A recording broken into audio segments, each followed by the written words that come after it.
Hello and welcome back to the NRLW Weekly podcast, all thanks to Lite N and Harvey Norman. My name's Marlee Silva. I'm an NRLW super fan, and as always, I am joined by a legend of the game, the one and only Ruan Sims. On the show today, we're joined by the try-scoring machine that is West Tigers star Caitlin Turnbull. Lite N Learning with Ru is back. I have a very special What Caught My Sideline Eye, and we get to your questions before previewing the NRLW's first ever Magic Round. It's going to be a huge show as always, Ru. But right now, it's time for the NRLW Weekly Medal, where each week you tell us who your player and team of the round was. Well, I think that no one can argue with who my player of the round is, and that is Isabel Kelly. Oh, what a freak. She was immense, absolutely immense. Like, she always has such a huge workload, but it blows your mind just how consistently high her work rate is. Obviously, she's the captain of the Roosters. She's always been a star, but then just to see her actually really continue to put out these kinds of performances week in, week out. So she's my player of the round. She had 2 tries, a try assist, 240 metres, 8 tackle breaks, 4 line breaks. And we also got to see her surfing, Jess Surgis. So that was pretty cool as well. So, yeah, she's the player of the round for me. And team of the round, it is very hard to go past the Roosters. Yeah. Because, again, they were so dominant in their performance. However, I've given them sharing it this week with the Cowboys. Nice. 26-0 victory over the Raiders, 3 from 4 for the Cowboys. And they've been a little bit of a dark horse, a little smoky, just going under the radar. So team of the week this year is shared between those two, but Isabel Kelly, definite standout for me. Yeah, I mean, I think the Roosters, it's almost like we expect those kinds of performances with them. So I totally understand why you've had to share that with the Cows, because they're a very nice, like pleasant surprise, aren't they? Hey, this weekend, as I mentioned in the intro, we have the first ever NRLW Magic Round, which is so, so exciting. I can't believe it's finally here. Now, how important do you think, Ru, this opportunity is for the growth and the profile of the NRLW, like where we are now, this opportunity for, as many fans as possible to see all of the teams on show? Yeah, I think it's fantastic. And also it brings a real carnival atmosphere and vibe, which I think is very much in tune with the spirit of the women's game. Yeah. It is very much that energy around it. And I think it's really fantastic, considering we only had Magic Round for the men's only a few years ago, like not that long ago. Yeah. For the foresight to then say, let's put it into the women's game, let's do it. And to have it at Newcastle, which obviously the Novocastrians love their football, they're going to turn out. I think it's really smart. And I think it's going to be a really great opportunity, like you said, for everybody to see their favourite players all in the one spot, but also then just to really immerse yourself in footy for the weekend without the travel and without all of that sort of stuff. You can just really just dial in and enjoy it. Just before we jumped on mic, I actually got a DM from an account. I don't have the name. It's just @everything_NRL and NRLW, so fan page. They do a lot of great stuff. And they actually let me know that I believe the intention is to take the NRLW Magic Round to a couple of different regions over its growth and time. Well, yep. So that makes a lot of sense, because my next point was actually going to be, like, it's great that it's at Newcastle. I think that's fantastic. Probably the next area I'd love to see it is somewhere like Wollongong. This is exactly what this question was leading to, so that's perfect. That's exactly right. And I think that's a really good thing to do, to take it around there, like to those sort of regional, they're not really regional, but sort of those areas where football is definitely a way of life and they love it and they'll turn up, but also there is enough infrastructure and systems in place to be able to support having that many people descend on that area. Yeah. But then I would also love to see it go into the country. Yeah. At some, maybe like Mudgee or something like that, because I think going out into your country where it's rugby league is a real heartland, I think is fantastic. Then obviously seeing it go into Queensland, maybe somewhere like Redcliffe would be fantastic for it as well. And then obviously when we start spreading out a little bit more, going further north, maybe Townsville, and just capturing all of those audiences and all the imagination of all the people around there. And even somewhere like Cairns would be fantastic as well. Yeah. Potentially, again, I'm looking much further into the future here, but Perth. Yeah. Obviously. Well, I mean, it would make sense, wouldn't it? It would make sense. And, Melbourne as well, those sorts of things. I think there's huge scope to take this further than what it is now. But I think this is a really great step in the right direction. And also knowing that Newcastle, people will turn out For sure. in Newcastle to watch rugby league. So that's a really great start. And it'll just continue to build. And I think it shows a real forethought and foresight for the future. Yeah. As opposed to just going, let's just do it now because we have to get it done. Yeah. This is no, we're building something here. There is commercial viability here. And we can make this something. Yeah. And I think that's really, good moves. I think the format it's the best way to wrap up the product that is NRLW. Yeah. And exactly as you said, I love that idea of it almost, over a decade or whatever, making it this sort of national tour of how good the women's game is. Because as we've been talking about all through this season, the NRLW is almost the gold standard in terms of the product and the development of female domestic competition these days. That's what other sports are talking about. Well, and that's what we're striving to do. We're striving to be the benchmark. And that is personally, I think, incredibly important with everything that we do. If we do strive to be the benchmark and set the standard and we continue to jump over that bar every single time we do something, it means that our game is growing and it is flourishing and it's being successful.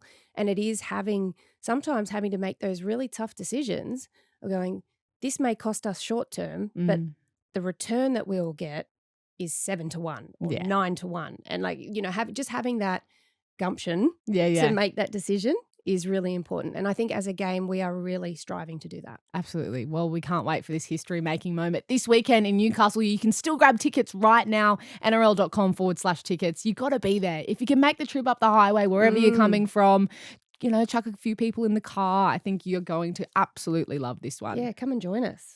Now it's time for Learning with Lite N Easy. From footy players to fans like you, Lite N Easy helps everyone to eat well, feel great, and save time for things that matter most. Ru, what are we learning this week? So this week we are going to do a little bit. I'm just going to show you something about like a goal line power play that I think the Roosters do really, really well. And it's something where they use Amber Hall beautifully. Okay.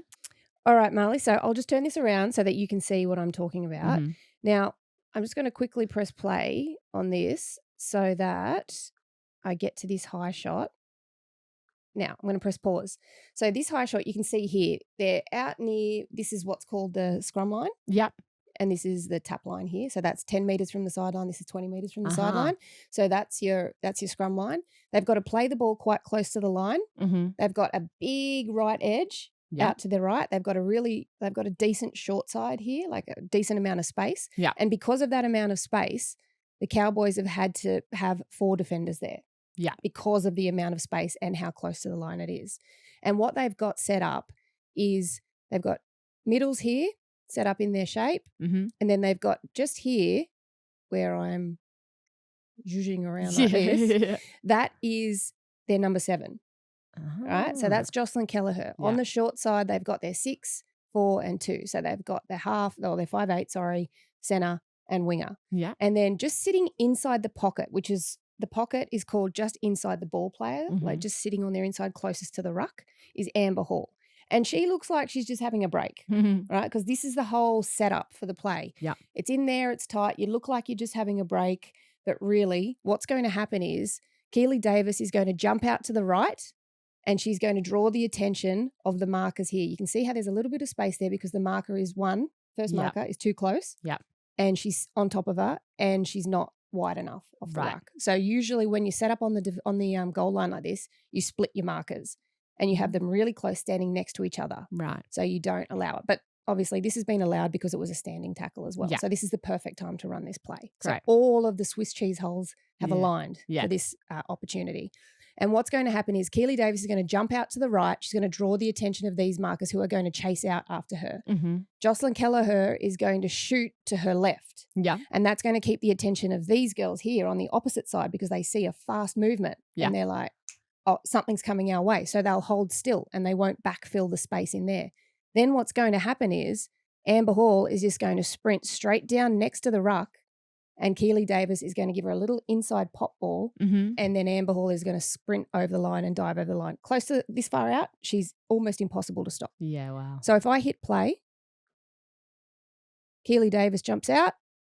Yep. You see it go through Boom. next to the ruck, bang. and you saw the movement around the ball. This is what, when people talk about movement off the ball, this is what it creates. It creates the defensive line to sit back on their heels or to have a split second before they make a decision. Yes. And that's exactly what you're after. So obviously it's just running on repeat now, but you can see exactly what they're looking for, and they like the look that they're getting. And so they absolutely like run that play and they throw it beautifully. So again, we'll just watch it in real time. Out, pop, shift, bang. See you later. Yeah. So that's the play. The wrecking ball. The wrecking ball. So that's a power play close to the line that can be used by any team really that has a big power player like that. So like say Ellie Johnston from the Sharks, or Leonard Doozy from the Broncos, those kinds of players. Arakua at the Titans, I think Kitsai at the Warriors. Like, that sort of stuff close to the line I think is really, really cool. So that's that play, and that's why I quite like it. Oh, I love watching that. When we talk about those, nice, big, strong girls and the threat that they have so close to the line, understanding the strategy and the deception even that it looks like she's having a rest and whatever, I think that's so, so interesting. Yeah, absolutely. So, so anyway, well, that's what it looks like when I draw it up for you and set it up. So this is what your markers generally are like that, but then the 9 is going to jump out. And she's got to draw across like here. The 7 is going to scoot this way. These guys are going to scoot this way with it. And then the 11, she's just going to come bang straight back in through that space. And then the real key here from the attacker though, whoever plays the ball has to stay still. Right, okay. You can't move forward. You can't do anything. You just got to play the ball and then just allow it to move around you. If you can sort of step backwards, go for it.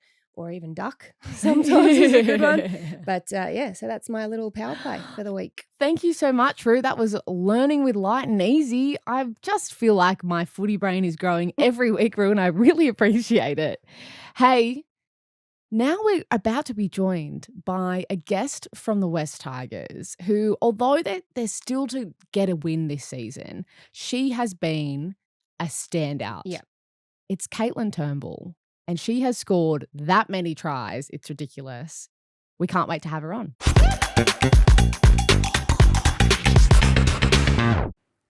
Welcome to NRLW Weekly, Caitlin Turnbull. How are you?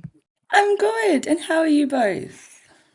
Oh, we're very well. We're very excited to speak to you because as we were saying just before you jumped on, you are having, an absolute great time by the looks of things with the amount of times you're crossing the try line this season. I mean, it's obviously unfortunate your side hasn't got a win yet, but you've been a real shining light in a few of those performances. You must be enjoying yourself in what you're learning and how you're growing at the Tigers.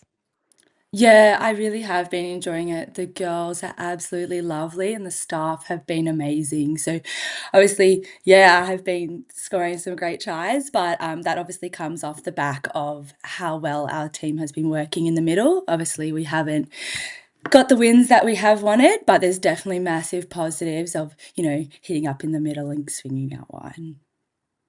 So you've only really been playing tackle for a very short period of time.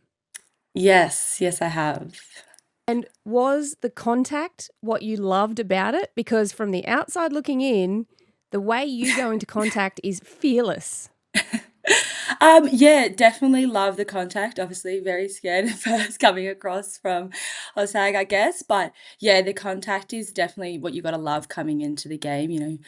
It's the main focus. And so, definitely been loving hitting hard. Like that's definitely growing up I was always the tomboy growing up, always loved, being a bit rough. So it was definitely good coming across to league.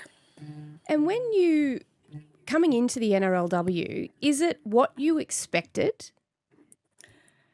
I guess it's hard to say. Like you definitely think it's a massive thing coming in. It has been a bit overwhelming coming in at times. The cameras are always on you. People are always talking to you. So it has been amazing coming in, and I guess the team has made it easier. Easy on me coming in and making it a bit easier to work, flow into, the professional aspect of it. Understanding that you only came to league, in such a short time ago, what was it that really sparked you to go and pursue this full contact version of the sport, having played Oztag for so much of your life?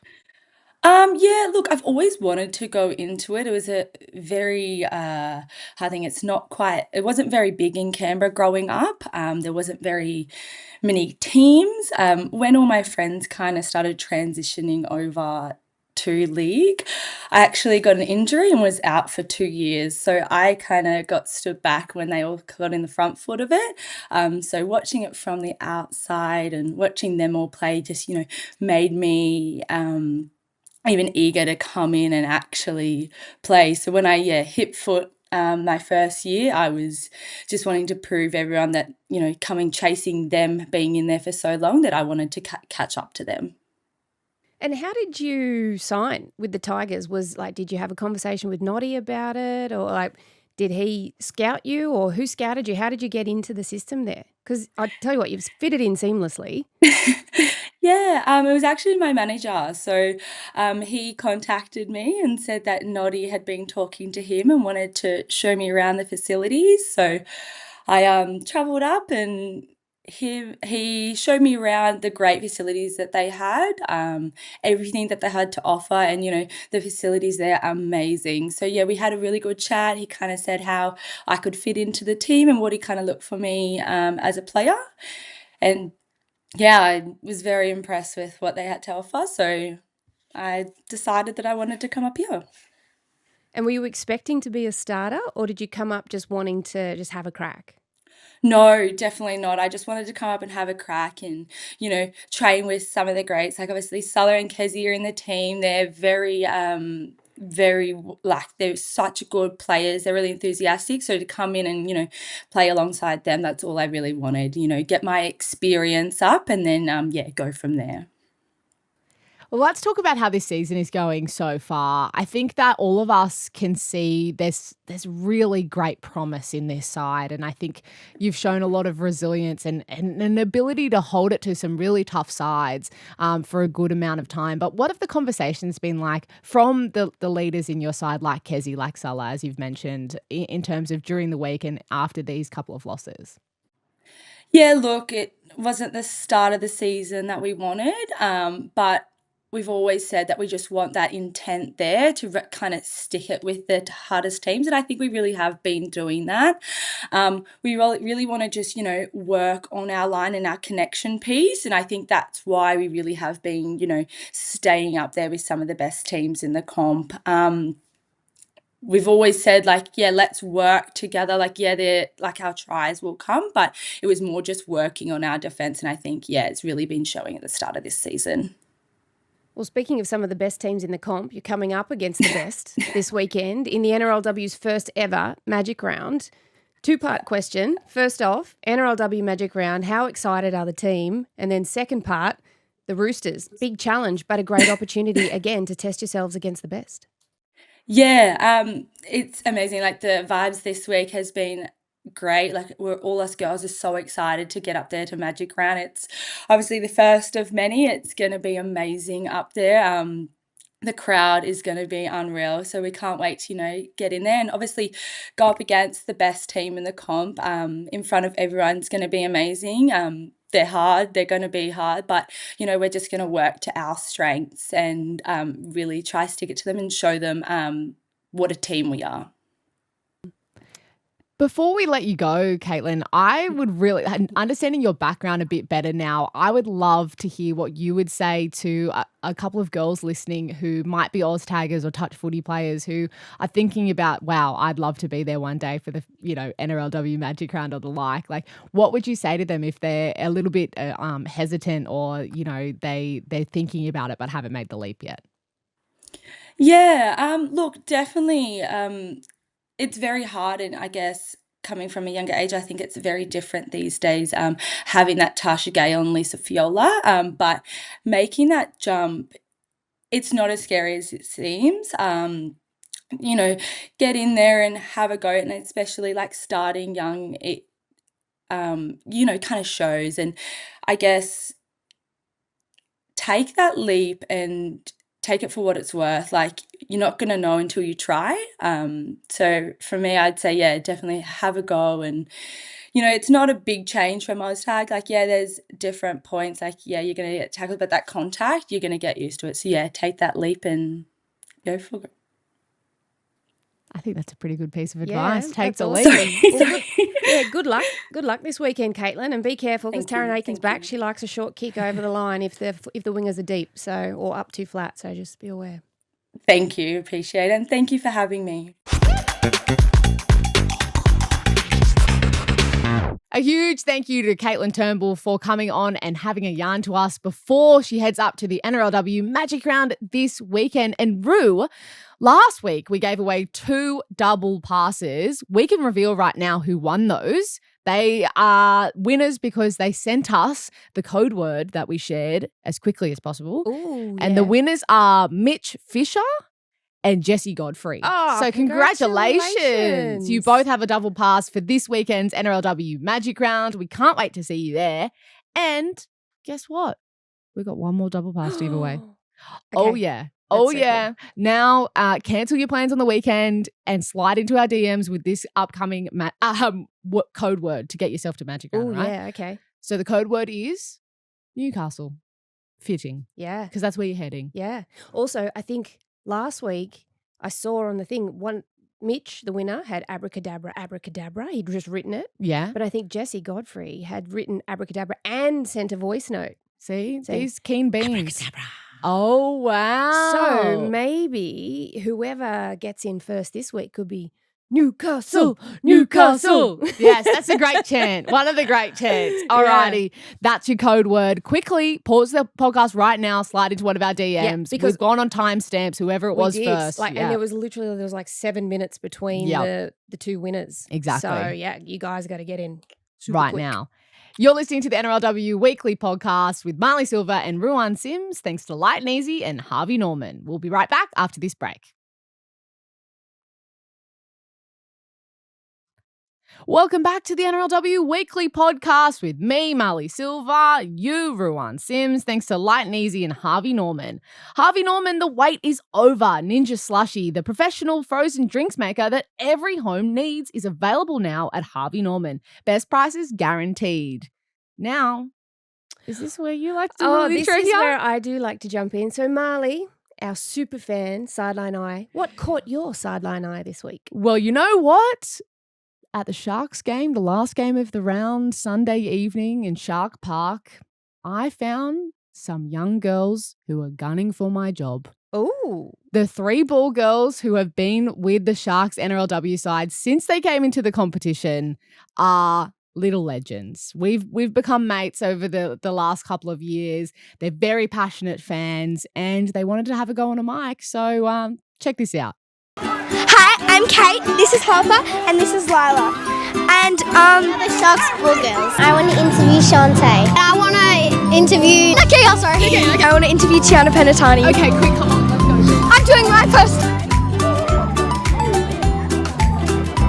Can I ask you a couple of questions? Of course you can.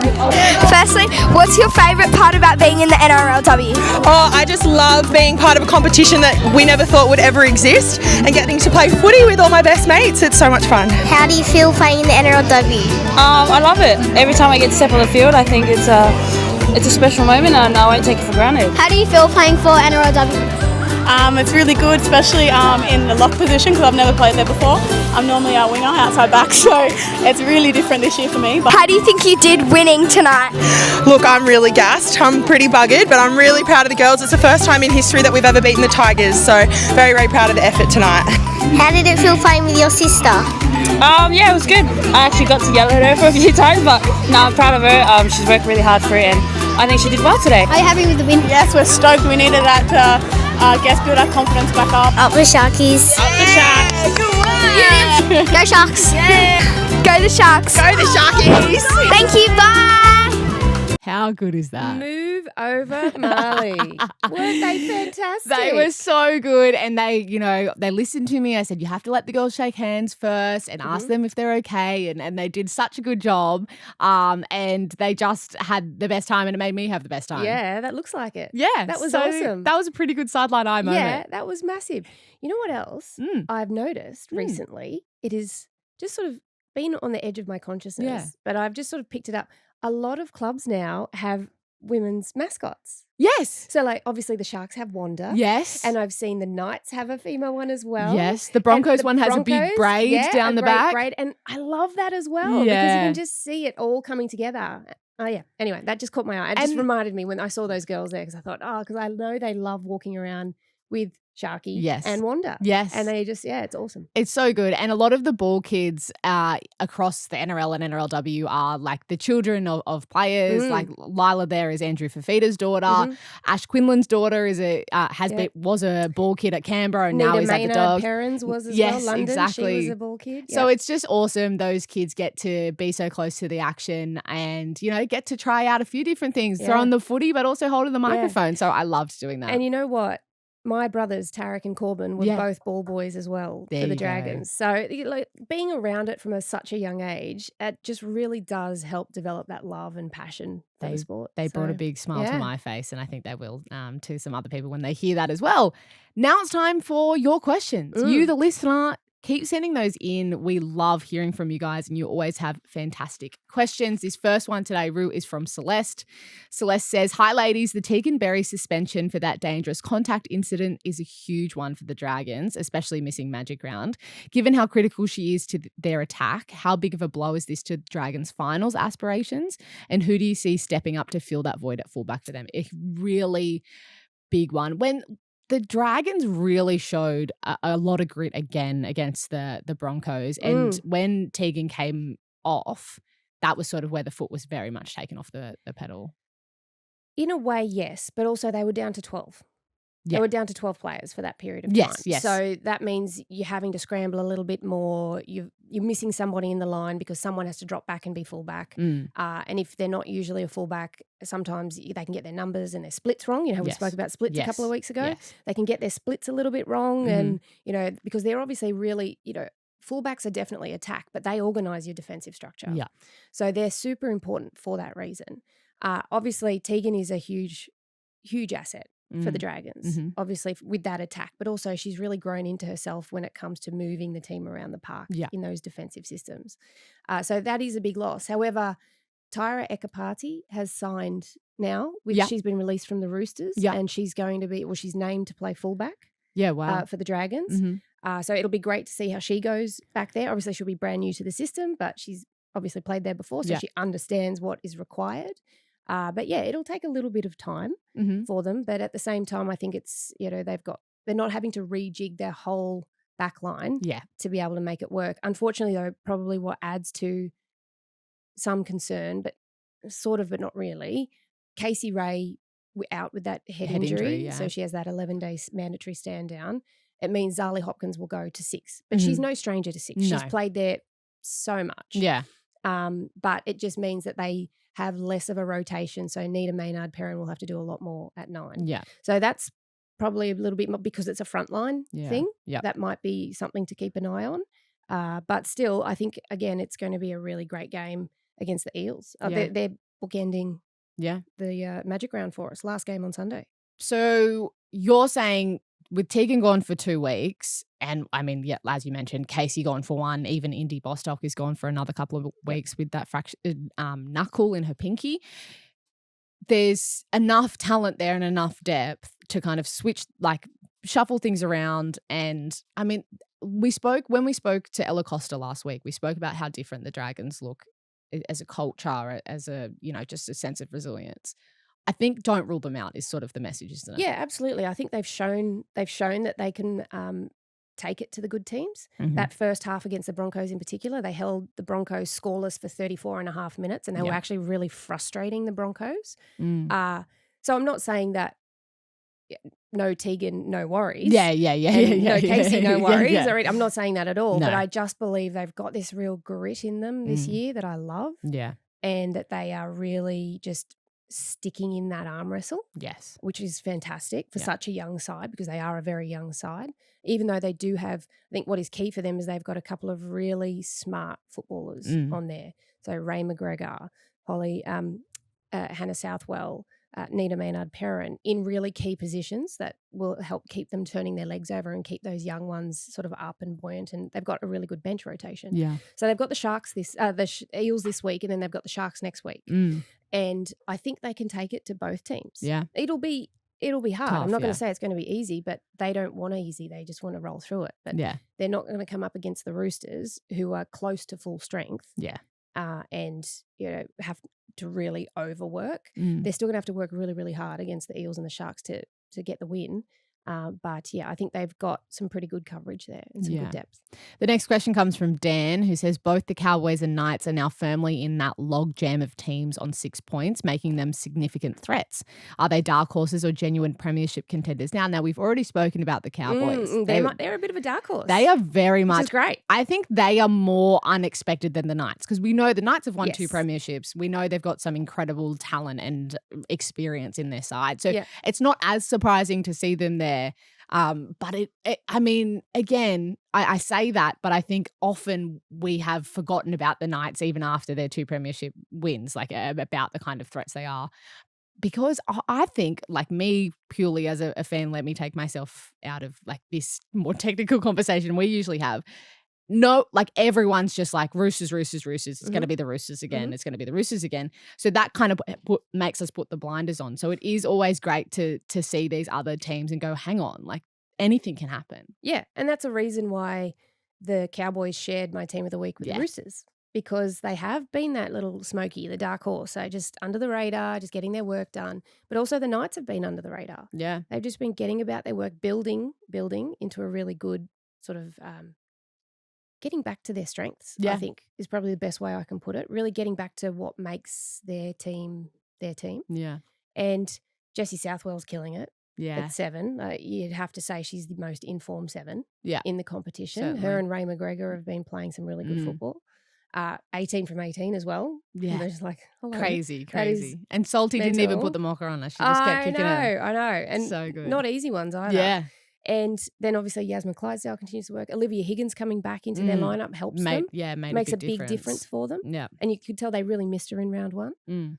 So I think that, and Georgia Roach, she's another one who just toils away. Sheridan Gallagher just toils away. Yeah. And and then Bo Vete Welsh going up there and killing it at fullback. Yeah. So, I think they're really building into contenders, definitely, the Knights. And, and the Cowboys. I think I had my Warriors as my smoky at the start of the year.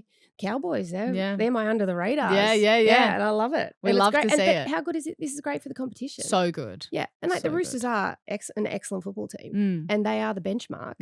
But that just means that everybody else then starts to step up and play even better football to try and catch them. Yeah. All right, let's get into the preview for Magic Round.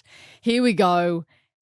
It's all in the one location, McDonald Jones Stadium in Newcastle over Saturday and Sunday. Either get there, get your tickets right now, get ready to get on the highway, or you can watch every single game live and free on 9 and 9 now. And it'll all kick off on Saturday morning when the Titans take on the Bulldogs. This will be a really good clash. Yeah. Really, really good clash, won't it? And I think Jamie Chapman was also probably someone I was looking at for player of the round. I thought she was fantastic. Yeah. Played tough as well, Yeah. not just fast. Yeah. But and she's tough. So that was good. And then Andy Robinson was another one who played really tough. So I'm looking forward to the fullback. Yeah, talk about tough clash. with the blood coming out of her nose and everything. So I'm looking forward to the fullback clash. Yes. I'm looking forward to the clash of the sevens as well, Lauren Brown and Taylor Preston. Yeah. So obviously both of them very smart sevens. Yeah. Kicking games are fantastic.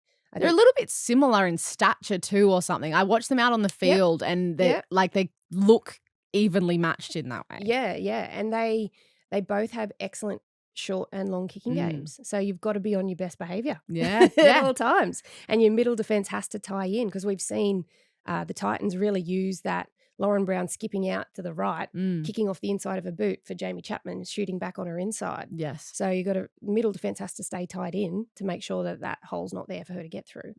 So that's going to be really, really cool to see.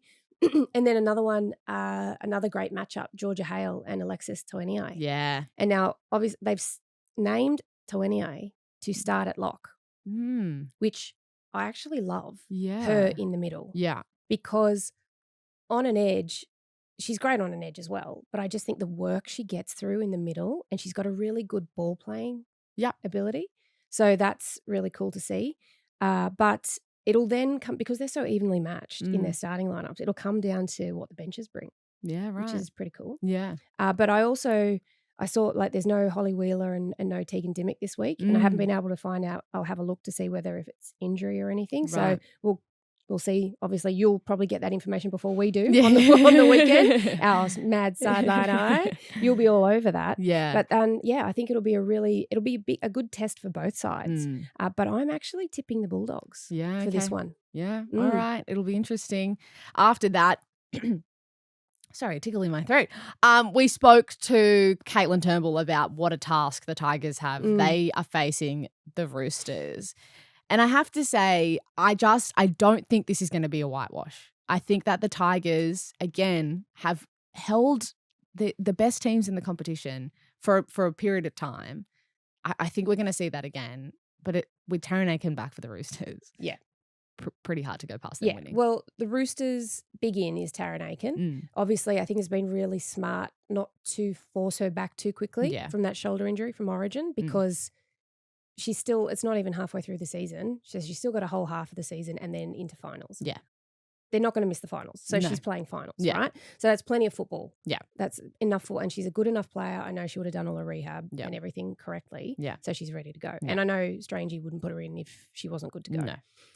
Because you just wouldn't risk it. Yeah. So, and they're so strong across the board. And I have to say, another person who was in my running for Player of the Week was Rimma Butler. Yeah. She was amazing. She was so good last week. And not just because she did the chicken dance as her try celebration, but I just think, she's another one who's really stepped up throughout the year. She's been fantastic for them. And look, it is going to be a test for the Tigers. It really is. What is going to make it an even harder task for them? No Christian Pio. Yeah, that knee injury. Yeah, so that's a big loss because she has a big work rate. She gets that offload available. Like she gets her arms free to be able to offload and then can create that second phase play, which then brings Feifua into it, all that sort of stuff. So that is going to be a toughie. And then also Claudia Nielsen out for the season with an ankle injury. Yeah. She's been their starting winger. Jessica Reeves out off the bench. So that's a big body missing off the bench. And then Tarina Teitamaki as with that shoulder injury. So there is a little bit of unrest there. That means Rebecca Pollard will come in. Lily Rogan comes in. They've all played NRLW before.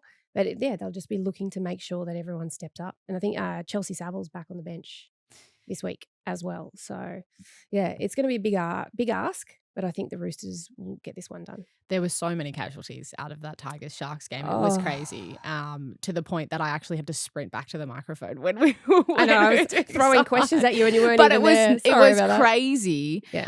And it segues nicely into this next game, which is the Broncos and Sharks, because the Sharks, Brooke Anderson, Steph Faulkner, both Cat 1 HIAs, 11-day stand down. And the Broncos obviously, ran away with it when it came to the Dragons game on Sunday.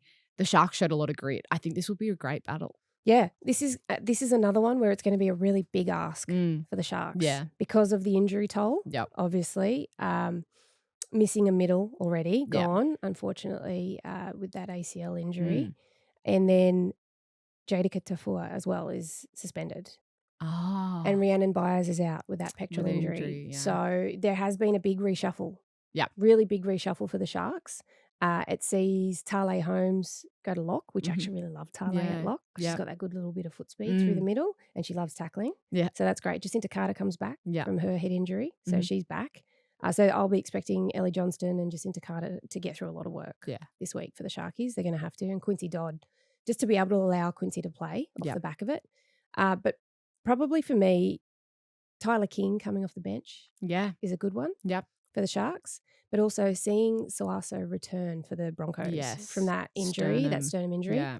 She was killing it before she left, before she was out with injury, And to see her come back, she's going to be a real handful. Yep. Real handful for the Sharks when she comes on, because she's got such powerful running style. She gets low to the ground.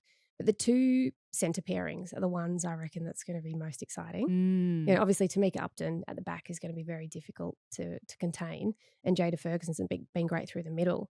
But just the two centre pairings. It's going to be really interesting to see how they use them, because all four of them, big, hard running centres, good under high balls, very athletic, do plenty of work out of the backfield. Yeah. So it's going to be a tough ask for the Sharkies. Yep. But I hope they show a lot of grit and determination. I really do. Yeah, I think it'll be a good battle. I really think it will be. Yeah. Desperation creates great things. Next game will be the Cowboys and the Warriors. We've already spoken a lot about how the Cowboys are looking. Yeah. The Warriors have some great moments as well. Yeah, absolutely. I'm glad also to see Lavinia Kitsai back in the starting lineup. I really liked her starting there for them. I thought they were great. Again, the big one, we see Emily Curtin comes back into the team this week as well. But I think Marlee is very much the big voice out there. Sure. You can see her really just working, even though she's got the 6 on her back. You can see that she gets through a lot of work. She's got a great kicking game. She's not shy of contact. She takes the line on beautifully. Yeah. And especially last week, I found their left edge were busting through. I think Atai playing at second row was busting through a lot. Last week. So I imagine that they would go back to that again, because it was working really, really well. And the Cowboys, we've spoken about them. I think we've seen that they are the little under the radar For sure. dark horses. They've been absolutely smashing it. So I think it's going to be a really, really cool. But I'm going to go against the grain here. I'm going to go with the Warriors. Okay. Yeah. Even though I feel like the Cowboys are playing some great football, really, really good football. The Warriors might just get it this week. I don't know why. Yeah. But yeah. I'm trusting your gut. I'll trust your gut. Hey, the next game, potentially the biggest crowd, because it's the Knights. They are hosting the Raiders. And now I wanted to ask you this. What is going wrong with the Raiders? I think we're all quite surprised with what it's looked like, because on paper they're such an experienced, strong side. Yeah, it is hard to put your finger on, because there were some deficiencies to start the year. Yeah. And they were very clear. Like their ruck defence, their middle defence was pretty fractious. And they sort of started to fix that up. But sometimes it is hard to stem the flow. Yeah. When the tide is so hard against you, sometimes it's really hard to reset quickly. And it'll just take a little bit of time to reset. And then obviously listening to the press conference last week was some very strong words from the coach. So it'll be interesting to see how they respond to that, the team this week. It's obviously Zahara Temura back in the side should definitely help their attack, because she's their leader, one of their leaders, and the kicking game is really important out of her. So having her back in the lineup will definitely help probably calm them down a little bit too. But then I look at the Knights and the way the Knights are building, and where the Knights are strong is where the Raiders' deficiencies have been. And then it's going to be really hard for them to sort of, continue to turn up against that. Yeah. So if they can stem that middle, if they can really hold the middle, it'll go a long way to helping the Raiders. Yeah. I just get the feeling though that the Knights are just going to be too strong at home, especially with that home crowd advantage. But just the way they're playing, they're playing such good football. And, for sure. Like I said, Jessie Southwell's been one of the most informed sevens. So, yeah. That'll be an interesting one. The Knights might continue the pain for Raiders. I feel like that's going to happen too. And this final game of the round, as we've again already spoken about, the Eels will come up against the Dragons. Dragons missing a few. What are we going to see there? Yeah, they are missing a few, and they've had to rejig their lineup a little bit for the second week in a row. Yeah, obviously that unfortunate appendicitis as well for Bobby Law means that she's out for the season. Yeah. And then luckily Shanae Lendl has played a lot of centre as well. Yeah. So she slots in there and she's a good hard She's running. so strong. Yeah. Really unassuming, slight and strong. Yeah, she's lean, but she's like wiry. Yeah. It's probably the best way to describe her. She's wiry and Yeah. she's really hard to tackle. Yeah. She's got a wicked step as well coming back against the grain, which I think will work a lot. And they're not as big a side as the Eels. Yeah. They're a lot smaller across the park than the Eels. But again, it'll, to me, then come down to what the bench brings for both teams. Again, this is, for me, the 2 sevens. That's going to be the one to watch. Like Rachel Pearson, played a lot of football, played Origin, top level. Ray McGregor, previous Golden Boot winner, playing beautiful Dally football. Dally N medalist. So it's going to really come up to those two. And then how they move their team around the park. But they are actually quite well matched. Yeah. Quite well matched. And obviously the big talking point for the Eels is Kennedy Charrington. Back from injury, coming off the bench. She's named at number 16. And she'll be the most pumped human of all time. Yeah. She'll be OTT, just like chomping at the bit to get out there. Yes. So that'll be really good for the Eels. And I think the Eels might get the wood over the Dragons in this one. Yep. Maybe just that little bit of energy from Charrington might be the thing that puts them over the edge. But I also would not be surprised if the Dragons get the win, just with how gritty they've been. Yep. But I'm saying the Eels probably get the job done. I think this could be the tightest game of the round. Finish with the tightest one. Well, I feel like we're starting with one that is tight and then finishing. So the bookends, they're two very closely matched teams. I agree. Yeah. I'm so excited. Can't wait. Can't wait to get there. Hope you're coming too if you're listening. Like I said, tickets still available. Even just come for one day. You'll love it. It's going to be such a vibe. And if you heard that code word before, I mean, it might be too late now, but still try and DM us because you want to get there and it's better if you can get there for free. Yeah. And you never know, Jordan might be able to find a second double pass. Yeah. I'll put the pressure on him. No pressure, Jordan. Thank you so much for listening to this episode of the NRLW Weekly Podcast. If you're liking the show, make sure you're hitting subscribe, share the show with some people who are also enjoying the women's game or need to learn more. Always a pleasure, Ruan Sims. I'm Marlee Silva, and this is all thanks to Lite N and Harvey Norman. We'll catch you next time.